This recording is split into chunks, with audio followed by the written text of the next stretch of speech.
Hello friends, welcome to my channel. Friends, आज मैं आपके लिए एक इंटरेस्टिंग स्टोरी लेके आई हूँ। उसका नाम है the address. This short story is about a daughter who goes in search of her mother's belongings after the war in Holland. Holland में जब युद्ध होता है उसके बाद ये लड़की अपनी मदर की कुछ सामान को, जो कि किसी और लेडी के पास था, वो लेने के लिए जाती है। उसको केवल इतना याद है कि वो एड्रेस जो उसकी मदर ने सालों पहले बताया था वो उसके दिमाग में घूमता है। और जब वो वॉर के बाद अपने शहर वापस लौटती है तो वो उस एड्रेस पे पहुंचती है और अपनी माँ के बारे में, उस सामान के बारे में जानने की कोशिश करती है। सबसे पहले जब वो उस एड्रेस पे पहुंचती है तो जब लेडी दरवाज़ा खोलती है तो वो उससे पूछती है कि क्या आप मुझे जानती हैं। तो लेडी उसको बहुत ध्यान से देखती है पर मना कर देती है कि मैं तुम्हें नहीं जानती। वो कहती है मैं मिसेस एस की डॉटर हूँ। लेकिन वो लेडी उसको ध्यान करके एक तरफ हो जाती है दरवाजे पर खड़े होकर के। जब वो देख रही होती है उसको, तो ये जो लड़की है वो नोट करती है कि उस लेडी ने ग्रीन कलर का एक कार्डिगन पहना हुआ है जो उसकी मदर का था। और वॉश होने के बाद, इतने समय के बाद, जो उसके वुडन बटन्स थे वो एकदम फेड हो चुके हैं और उसका ऊपर का शाइनी कलर उतर गया है और वो एकदम वुड कलर में आ गए हैं। जब वो लेडी इस लड़की को अपनी तरफ ध्यान से देखते हुए पाती है तो वो अपने आप को आधे से ज़्यादा दरवाजे के पीछे छिपा लेती है और उससे कहती है कि आप कभी बाद में आना। ये सुनकर लड़की वापस लौट आती है। जब ये लड़की उसके घर से वापस लौट रही होती है तो उसके दिमाग में सालों पहले चलने वाली बातें, कि किस तरह से इस लेडी को सबसे पहले उसकी माँ ने अपनी फ्रेंड कह के इंट्रोड्यूस करवाया था। फैक्ट तो ये है कि इसकी मदर भी नहीं जानती थी कि ये लेडी कौन है, लेकिन ये पड़ोस में रहने आई थी और इनका नाम था मिसेस डॉर्लिंग। मिसेस डॉर्लिंग ने अपने आप को इसकी मदर की फ्रेंड कह के इंट्रोड्यूस किया था। मतलब मिसेस डॉर्लिंग जब इनके घर पहुंची तो इन्होंने इस लड़की की मदर को बोला कि मैं तुम्हारी पुरानी क्लासमेट हूँ। हालांकि इसकी मदर नहीं पहचान पाई थी, लेकिन फिर भी उन्हें लगता है कि शायद ये कोई फ्रेंड रही होगी। ये कहकर वो आना जाना शुरू करती हैं उसके यहाँ।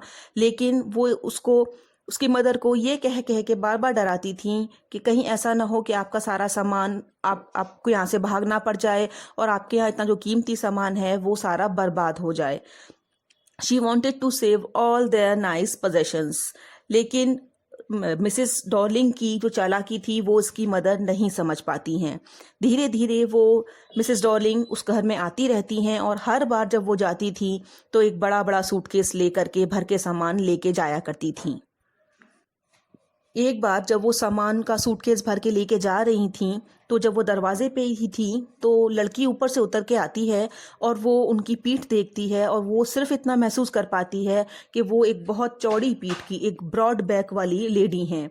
और जब वो उनके जाने के बाद अपनी मदर से पूछती है कि क्या ये कहीं पास में रहती हैं या दूर रहती हैं, तो उसकी मदर केवल ये बताती हैं कि इनका एड्रेस नंबर 46 मार्कोनी स्ट्रीट है।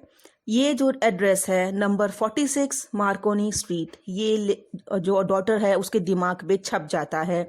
और जब वो वापस लौट करके अब इस समय के में लौट के आती है, जब वो उसी एड्रेस पे से 46 मार्कोनी स्ट्रीट से जब वो लौट रही है तो उसके दिमाग में वही सब पुरानी बातें चल रही थी। आज उसको ये समझ में आ रहा है कि इस लेडी ने कितना उन लोगों को बेवकूफ़ बनाया। कुछ समय बाद ये लड़की फिर से उस एड्रेस पे पहुंचती है और इस बार जब वो बेल बजाती है तो एक 15 इयर्स की लड़की डोर ओपन करती है और वो बताती है कि उसकी मदर घर पे नहीं है। लड़की उससे कहती है कि मुझे बैठ के आपकी मदर का इंतज़ार करना है, मुझे उनसे कुछ बात करनी है। तो वो लड़की उसको अंदर बुला लेती है और वो अंदर जाके बैठ जाती है। अब वो जब आसपास का पूरे कमरे का मुआयना करती है, हर चीज़ को ध्यान से देखती है, तो उसे एहसास होता है कि यहाँ बहुत सारी चीज़ें ऐसी हैं जो एक समय में उसकी मदर को बिलोंग करती थी। मतलब उसकी मदर की ही चीज़ें हैं। इन चीज़ों को वो पहचानने लगती है। एक एक चीज़ पर उसकी निगाह जाती है। जैसे कि टेबल पर सिल्वर का कुछ सामान रखा हुआ था, वो उन स्पून्स को, उस कटलरी सेट को, उन प्लेट्स को, सबको पहचानती है और वो समझ जाती है कि ये मेरी मदर का ही सामान है। लेकिन जो चीज़ें एक समय उसको बहुत खुशी दिया करती थीं, आज उन सब चीज़ों को इस अजीब से माहौल में रखा हुआ देख कर के उसका मन खट्टा होने लगता है। फिर वो उस लड़की से बात करने की कोशिश करती है। वो अपने आस-पास नज़र दौड़ाती है तो उसको एहसास होता है कि जो वूलन टेबल क्लॉथ उस टेबल पर बिछा हुआ है वो भी उसकी मदर का बनाया हुआ था, और उसे ध्यान था कि इसके ऊपर एक काला जल जाने का मार्क था जो कि उसको ध्यान से देखने पर मिल जाता है। फिर वो लड़की उससे कहती है, आप वेट कीजिए, मेरी मदर थोड़ी देर में आ जाएंगी, और वो उसके लिए चाय तैयार करती है। जब जिन कपों में वो चाय डालती है उन कप्स को भी वो लड़की पहचान जाती है, क्योंकि उसको ध्यान था कि इसका एक समय में इसका जो लिड था वो गोल्डन बॉर्डर था, लेकिन आज वो फेडेड से दिख रहे हैं। ये सब चीज़ें देख कर के वो बहुत निराश होती है। हकीकत ये है, आज जब ये सामान जब वो वापस ले जाने की सोचती भी है तो उसे लगता है कि शायद उसका डिसीजन सही नहीं है, क्योंकि ये सामान अब उसे अपने जैसा महसूस ही नहीं हो रहा है।